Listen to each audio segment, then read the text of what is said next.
ভাই আসি। আল্লাহ হাফিজ।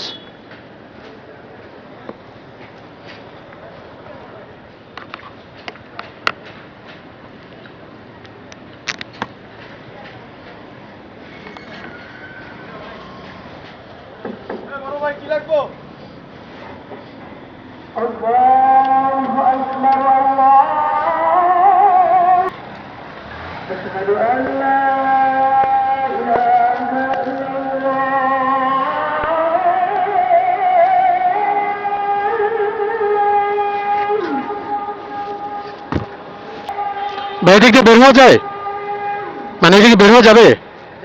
আচ্ছা। ও আচ্ছা, ধন্যবাদ ভাই।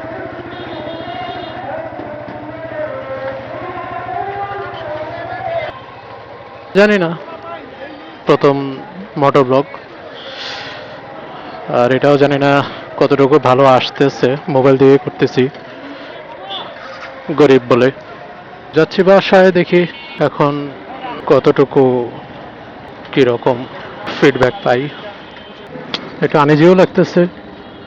হন্ডার নতুন, যত সম্ভব এফআই, আগে কার্বোরেটর, ওটাই বেশ ভালো, সাউন্ডটাও সুন্দর ছিল। এখন এইরকম কিউট টাইপের ছোট সাইজের যে মাইক্রোগুলো আছে, এটা আবার দেখতেও কেমন যেন একটু ভয়ঙ্কর ভয়ঙ্কর লাগে। বাসায় যে দেখতে হবে। এখন বুঝতেছি না কতটুকু কেমন দেখা যাইতেছে। বললাম তো মৃত্যু 10-এর সিগন্যাল। এখানে আমি যেটা সেট আপ করছি এটা হচ্ছে একটা ব্লুটুথের, তো এটা একটা ব্লুটুথ কি বলে যেটা মাইক্রোফোন।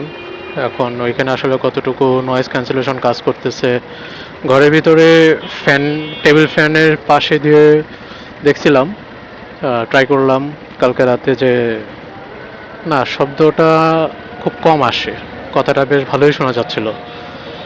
তো ওই ভরসায় আপনার হেলমেট, কি বলে, মোবাইল মাউন্ট যেটা আছে বা যেটা বলে, সেটা দিয়েই চেষ্টা করতেছি। আসলে আদৌ কন্টিনিউ এটা কতটুকু করতে পারবো বা কতটুকু কন্টিনিউ হবে, সেটাও একটা বিষয়।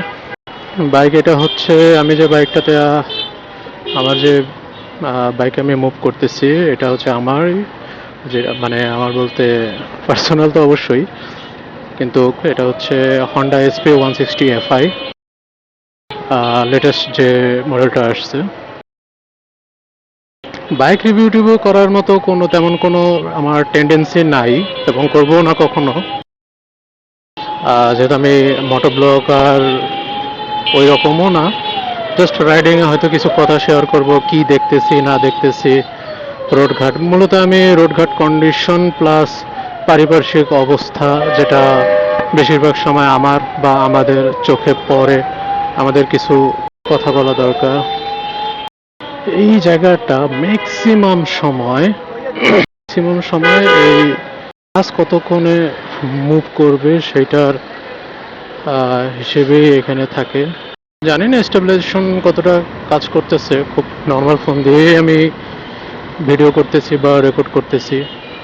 তো দেখি, বিশেষ করে আমি এই মিরপুরের রাস্তা দিয়ে খুব একটা মুভ করি না, তার সবচেয়ে বড় কারণ হচ্ছে যে এটা আছে, মানে অটো, খুব জঘন্য রকম অবস্থা। তবে হ্যাঁ, মানুষের মুখে বা বিভিন্ন ব্লগে যেটা শুনছি, সাধারণত যেটা শুনে থাকি, যে এই হেলমেট মাউন্ট বা ওই যে ক্যামেরা মোটো ব্লগের জন্য হেলমেটে নিয়ে করাটা খুব কষ্ট, হেলমেট ভার হয়, বিশেষ করে সুপার বাইক বলতে রেসিং বাইকগুলো, যেহেতু স্টিয়ারিং বা হ্যান্ডেল খুব নিচুই থাকে, আসলে অনেক কষ্ট।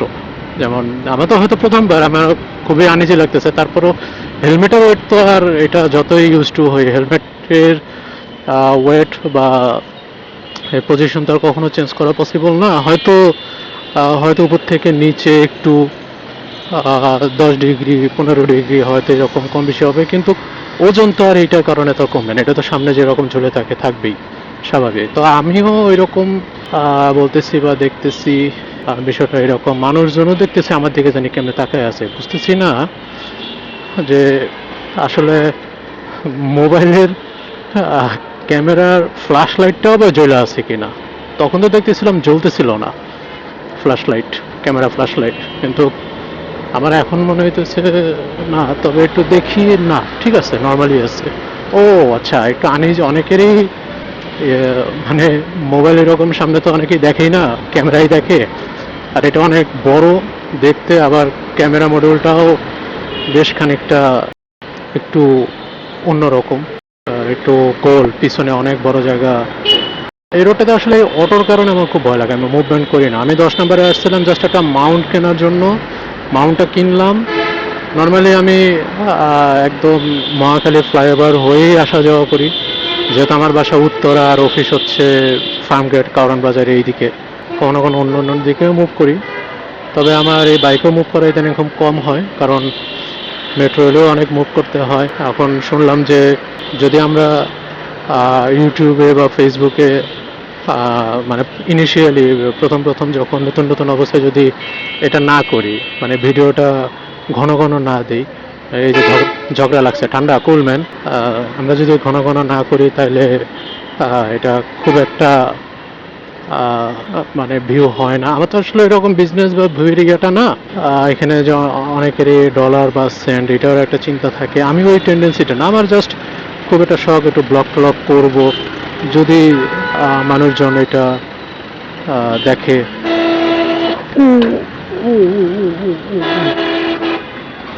ব্লগের প্রথম দিনে এরকম চাপের উপরে কাপ খাইলাম, তো কাপের উপরে চাপ খাইলাম। বাইকে আমার মাইলেজ কত পাইতেছে আসলে? 57.7 অন অ্যাভারেজ। আমার তো একরকম ভয়ও লাগতেছে মোবাইলটা আবার পরে কিনা, গরিব মানুষ, এই মোবাইল নষ্ট হইলে আবার কি করবে, এক মোবাইলেই শখ মিটাই বলতে গেলে। তবে এই ব্লগ টলগ করার জন্য যে কখনো আমাকে আমি কি বলে আপনার যে ক্যামেরা কিনবো, ক্যামেরা কিনে ব্লগ করবো, এর কোনো ইচ্ছা নাই। এত খরচের আমার কোনো ইচ্ছা নাই, চিন্তা নাই। আমার চিন্তা ভাবনা আসলে কেমন বা কোন দিকে, মনে করেন একটা ক্যামেরা আমি কিনতে যাব কত অ্যাভারেজে 25 থেকে 30 বা তারও বেশি, আমি যতটুকু শুনছি বা জানছি। তো আমি যদি একটা আমার ভালো একটা ক্যামেরা মোবাইল সহ, নর্মালি আমি যদি মোবাইল কিনি স্বাভাবিক 30 থেকে 35-এর মধ্যেই কিনবো, বা আমার এখন যেটা ফোন সেটাও ওই রকম টাইপেরই। তো এখন আমি যদি এইরকম মোবাইল দিয়ে ভিডিওই করি, তাহলে আমি চেষ্টা করব যে তাহলে ওইখানকার 25-30, এখানে 50-50, 60-এর মতো আসে। তো আমি হয়তো 45-50-এর মধ্যে একটা ভালো ক্যামেরাওয়ালা একটা ভালো ফোন কিনবো। অবশ্যই স্টোরেজটা অ্যাটলিস্ট 512 যদি থাকে এরকম, প্লাস ব্যাটারি ব্যাকআপটাও এরকম, মানে এরকম আমার একটা ইচ্ছা চিন্তা ভাবনা আছে। যদি ব্লগটা কন্টিনিউ তো প্রত্যেকদিন হবে কিনা জানি না, তবে চেষ্টা করবো এরকম করে মুভ করতে। ও আসলে প্রথম দিন যেভাবে কথা বলতেছি, এটাই যে বা কতটুকু ভালো হচ্ছে আসলেই দেখি। অনেক মোটো ব্লগ তো দেখি, প্র্যাকটিস কখনো করি নাই যে নিজে নিজে একটু প্র্যাকটিস করবে, এটাই আমার ফার্স্ট টাইম বলা। কখনো ক্যামেরার সামনে বা নিজেই ভিডিও করে নিজেকে দেখছি যে আসলে কীরকম কেমন হইতেছে, কোনো প্র্যাকটিস করি না, এই ফার্স্ট টাইম।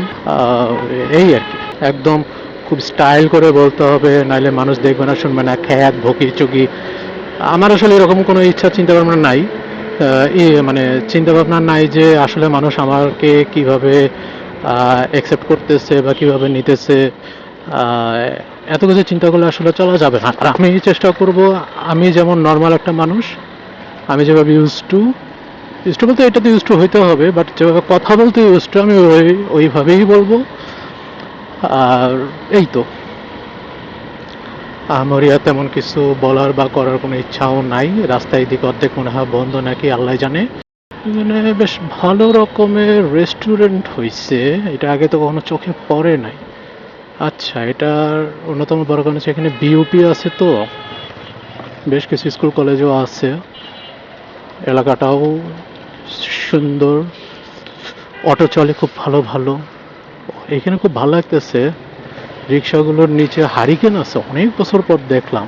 অনেক বছর বলতে মাঝে মাঝে হঠাৎ চোখে পড়ে, 2-3 মাসে একবার বা 4-5 মাসে একবার চোখে পড়ে, কিন্তু খুব রেয়ার, বিলুপ্ত অনেকটা।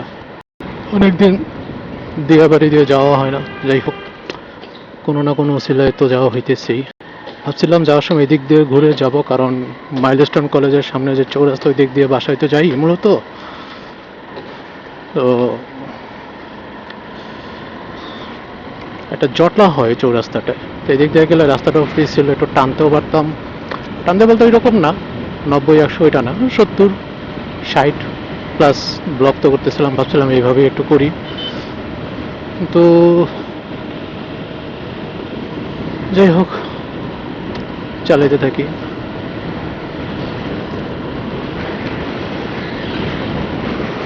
এই অংশটা যা লাগে, জোস লাগে, জোস। জানি না ক্যামেরা দিয়ে আসলে কতটুকু কি বোঝা যেতেছে, এখানে একদিন যেতে হবে।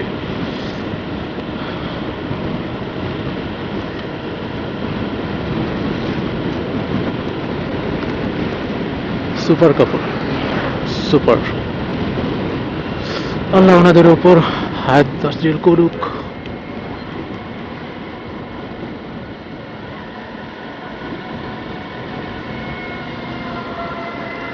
হুম, একদম সেই জস। আমার এই ফোনটাতে একটা জিনিস দেখছি, স্টেবিলাইজেশন নাই, বাট নর্মাল যেটা 1x দিয়ে যে মানে ভিডিও নর্মালি আমরা যেটা করি, সেটাতে দেখলাম যে আহ, মানে ভালোই শেক হয়, clear, but stabilisation missing. But আমি যদি এটা ওয়াইড অ্যাঙ্গেল দিই, এটা সম্ভবত ওয়াইড অ্যাঙ্গেলই আছে এখন, তো ওয়াইড অ্যাঙ্গেলে মানে কি বলবো, মানে এত সুন্দর লাগে,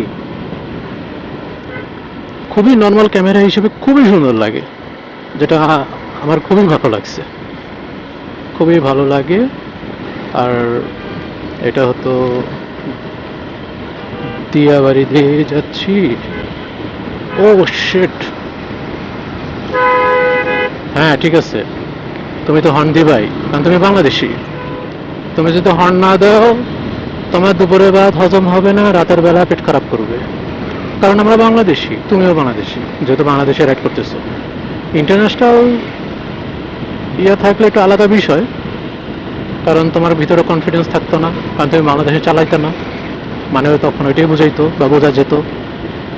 চোখা বাসা যাই। উত্তরা সেন্টার, দরজাগুলো বাম দিক দিয়ে খুলবে। ওয়াও। আমার প্রশ্ন হচ্ছে, এই মেয়েটা নাকি ফ্রান্সে থাকে না ইতালি, কোথায় যেন থাকে, এই মেয়েটাকে খুঁজে পাইলো কেমনে? মানে যে মেট্রো রেলের এই বিষয়টা বারবার বলবে, দরজা কোন দিকে খুলবে না খুলবে, এখন কোথায় আছে না আছে, হ্যাঁ কোনো সমস্যা হলে এই মেয়েটাই বলে। আহ, মানে আমার প্রশ্নটা হচ্ছে যে কিভাবে খুঁজে পাওয়া গেল এই মেয়ের সন্ধান, কিভাবে আসলে এই মেয়েটাকে দিয়েই বলতে হবে কেন? এটা কি বাংলাদেশের কোনো রিহার্সেল, তো রিহার্সেল না, ওই যে কি বলে, কোনো প্রতিযোগিতা হয়েছে যা যে কোয়ালিফাই করবে তাকে দিয়ে বলা হবে? আমার তো মনে হয় না। এত বকবক করতেছি। আমার এটা হচ্ছে single disc, no ABS, with একটা ড্রাম ব্রেক। সরি, আপনারা একটু ক্ষমা দৃষ্টিতে দেখবেন, আমার সে এখানে একটা কমলা কমলা কালারের একটা ন্যাকড়া আছে।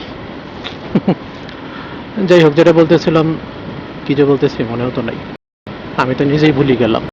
কথাই বা কতটুকু ভালো শোনা যাইতেছে আল্লাহ জানে। উত্তরা সেন্টার, দরজা বাম দিক থেকে আপনার গন্তব্যের শেষ যাত্রা, এই ট্রেন কি কি জানি বলে। এই যে অটো, আমাদের অটো নিয়ে আমি বেশ কিছু কথা বলবো যদি আমি ব্লগ কন্টিনিউ করি, হয়তো ডেইলি না, 3 দিন 4 দিন 5 দিন, হয়তো একটা, বা মাসে একটা, সপ্তাহে একটা, যেটাই বলি। আমি অটো নিয়ে বেশ কিছু ইনফরমেশন আপনাদের সাথে শেয়ার করব, নিজেও বলবো যতটুকু জানি।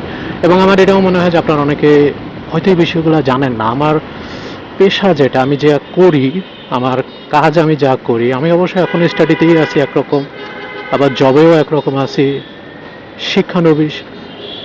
এটা হচ্ছে একটা শিক্ষানবিশ জব প্লাস। যাই হোক, তো আমি এই অটো নিয়ে বেশ কিছু কথা বলবো। এটা সরকারি পর্যায়ে আমি তো অনেক মানে ক্ষুদ্র, কি মানে যারা মনে করেন 3-4 মাস ধরে আছে তারা তো বলে ক্ষুদ্র, আমি তো কিছুই না, নাথিং। তো আমাদের এই বিষয় নিয়ে কথা বলতে হবে, দরকার। এখানে অনেক মানে অনেক বলতে বেশ কিছু বিষয় আছে এখনো। মা কি সুন্দর জ্যাম, পারিতে পারবো তো, মনে হয় তো পারবো। হুম, সাইয়ারা গান সবাই চালায়। মানে ওই যে সস্তা বলে না, কি সস্তা যেন, ওই ওই সস্তা, ওই ওই রকম সস্তা। হ্যাঁ, যেটা বলতেছিলাম, এই আমি চালাচ্ছি সিঙ্গেল ডিস্ক, নো এবিএস, একটা ড্রাম ব্রেক। আমার না কখনো মানে কনফিডেন্স আমি ল্যাক পাইনি। আমি 70, 75, 80 থেকে খুব মানে খুব স্ট্রংলি ব্রেক পর্যন্ত করছি অনেক, কিন্তু কখনো আমার ওই ডিস্ক লক হওয়া বা এরকম কিছু কখনো মনেই করি নাই।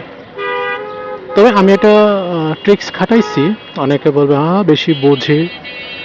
হ্যাঁ, তো সেটা হচ্ছে আমার সামনের চাকার যে ব্রেকটা, এই যে অনেকে যে ইয়া করে, কি করে, জাস্ট আঙ্গুলে এটা একটু একটু ছোঁয়া দিলে ব্রেকে যে কাজটা করে, আমি এটা করি নাই।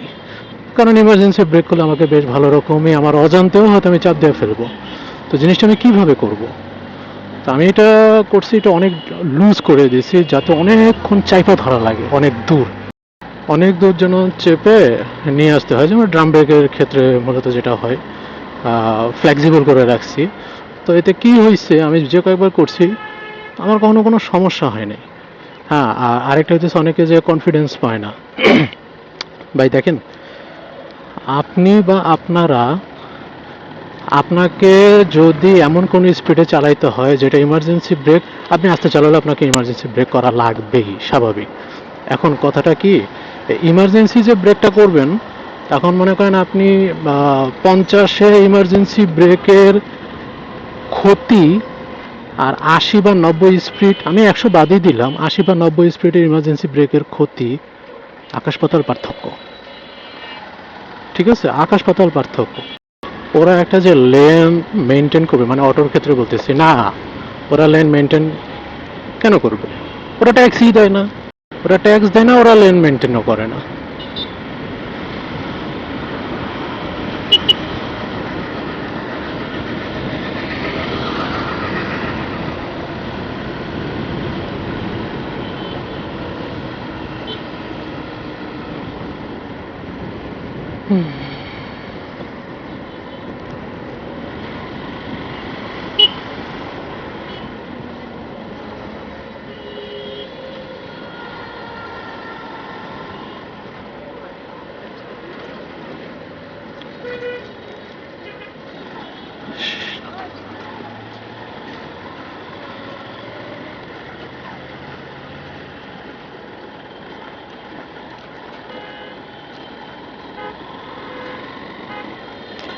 আসলে কোনো বিষয় নিয়ে খুব একটা আমি এরকম কথা বলি নাই।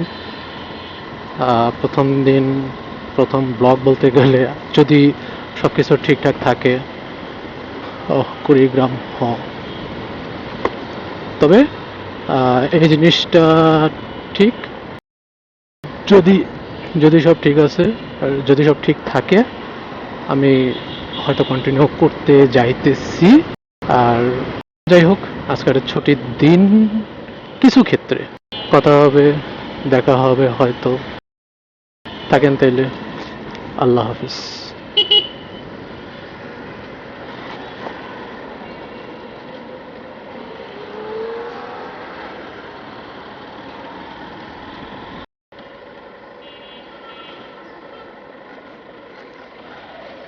বাইকের এই যে থ্রটলের এইটা এতটা ফ্রি, আসলে আনিজি।